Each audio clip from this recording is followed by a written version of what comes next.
Hazel Castro. If you haven't subscribed yet to my channel, please do subscribe. So, gabi na. Pero, we want something light for dinner ng kapatid ko. Since light lang, ayaw namin magkanin, gagawa ako ng pumpkin soup.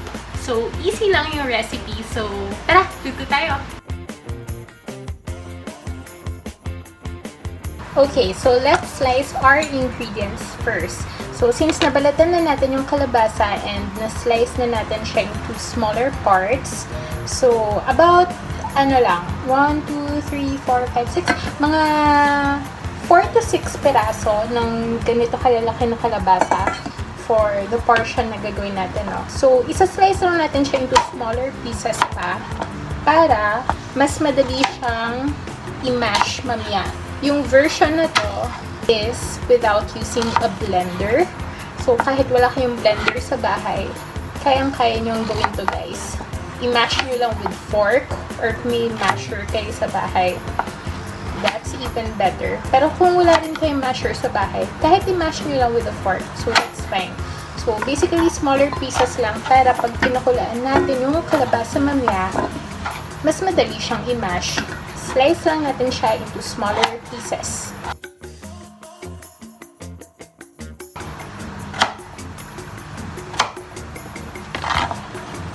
Yan. So, tapos na tayo mag-slice. So, yung onion and garlic naman natin.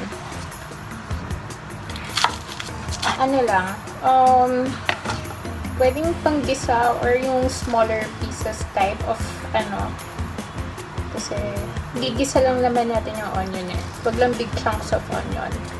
So, whether you cube it or yung panggisa naman nipis ang hiwa, that's okay, that's fine.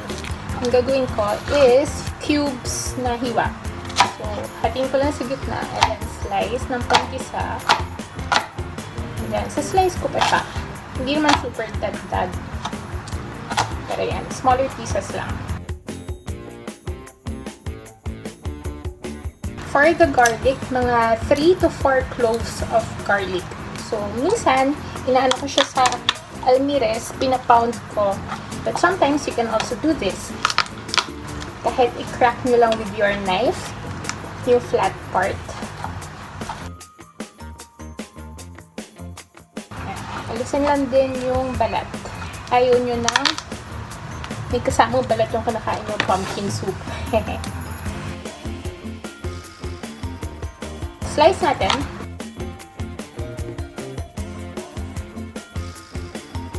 Yan. Start na tayo magluto. Naka-prepare na tayo and slice naman yung ingredients natin. So, let's start to cook. Start tayo with little oil. Just enough na magisa natin yung sibuyas at bawang natin. For this recipe, gusto nyong gumamit ng deep pan tsaka ng yung padiring parang pang soup na sandok. Ano ba tawag dun? Anyway, so something na pwede kayong magganon-ganon ng sabaw mamaya. So, painitin lang natin yung oil. Once na mainit na, maggigisa na tayo ng bawang at sibuyas. And start with garlic. Bango ng garlic, guys. Medyo pisain nyo rin siya ng kaunti. Pag medyo pa-brown pa lang, yan. Pwede na tayo maglagay ng onion. Bango! Okay. Pag medyo nagisa na natin yung sibuyas tsaka bawang, we can now add in our kalabasa. So, medyo igisa lang din muna natin.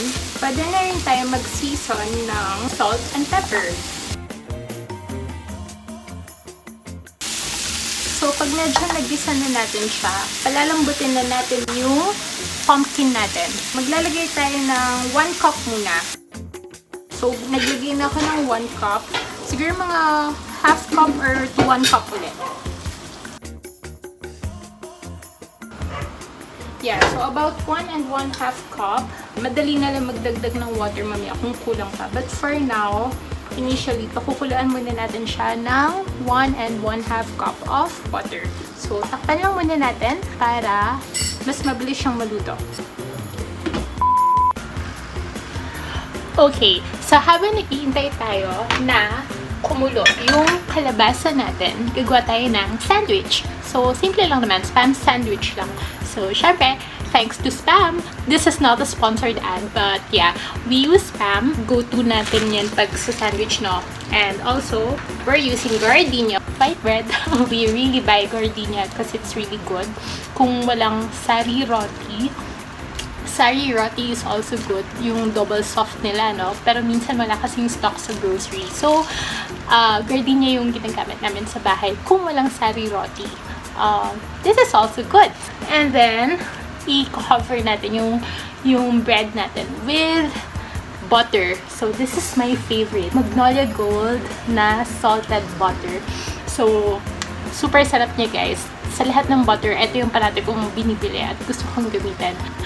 Not a sponsored ad, but highly recommended ko. Yung mga nabanggit ko na gagawin natin first sandwich. Okay guys, so about 10 minutes na. And, ayan o, pwede nang i-mash talaga. Just mash it with your fork. So, careful lang din kayo. Pwede nyo na rin hinaan ng kaunti yung apoy. Kung meron kayong masher sa bahay, parang ganito yung itsura niya. So, I think, para mas mabilis lang, gagamit ako nito. But yeah, if you don't have the masher, you can use the fork. Kung walang fork at meron kayong masher, use the masher. But, if you have the blender, so pwede nyo gamitin yung blender. Pero, kung wala naman kayong blender, pwedeng etong dalawa. Yeah, let's mash. Iba lang yung consistency kapag blender yung ginamit. But, it's likely the same then, in terms of taste. Okay, masaya na ako sa pagkakamash ko ng kalabasa. So, we can now add in our cream. Sa 250 ml, half cup lang ang kailangan ninyo for this recipe. So, use this instead of evap or any other kind of milk. Well, if you have the expensive kind of creams, pwede rin. Pero, for the taste na hinahanap mo na masarap, na comforting, okay na rin tong Nestle all-purpose cream. I really use this at home. So, dahil masarap siya, isa to sa madalas na gamit namin sa bahay. So, if you remember, meron tayong natira pang mga 1/2 cup of water from kanina. Kasi initially, ang nilagay lang natin is 1 and 1/2 cup of water.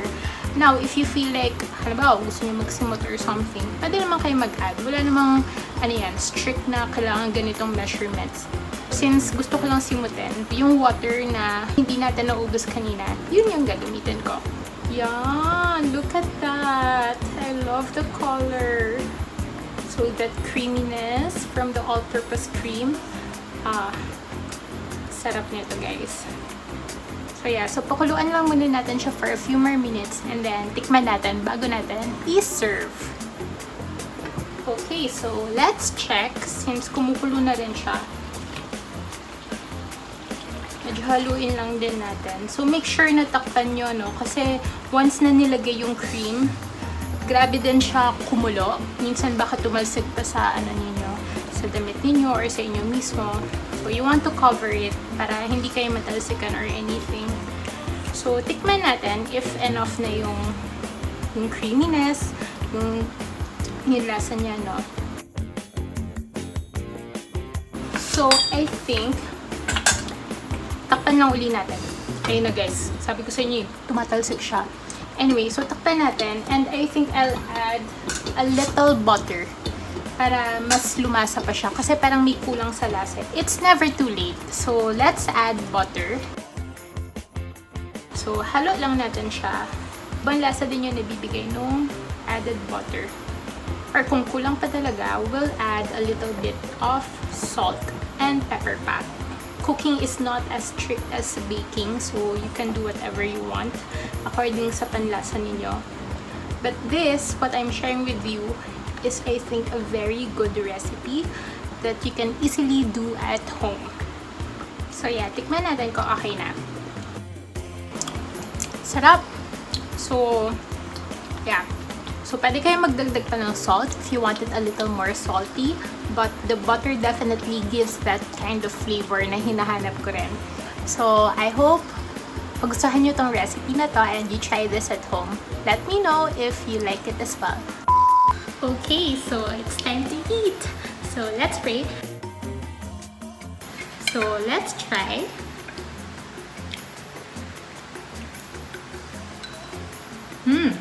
Sarap. So, tama lang yung alat. Tsaka tama lang din yung pagiging creamy niya, no? Sarap din kasi bagong luto. So, light lang for dinner. You can never go wrong with spam, so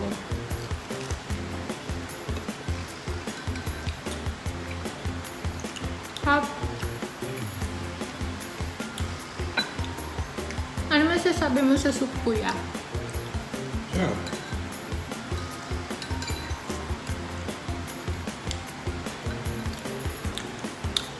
Approve sa akin, kuya.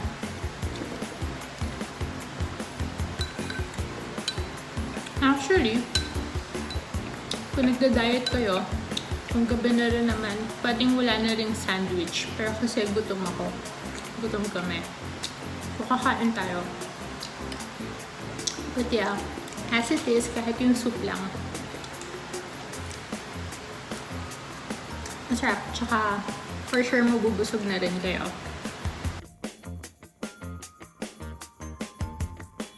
Bye! See you again next time!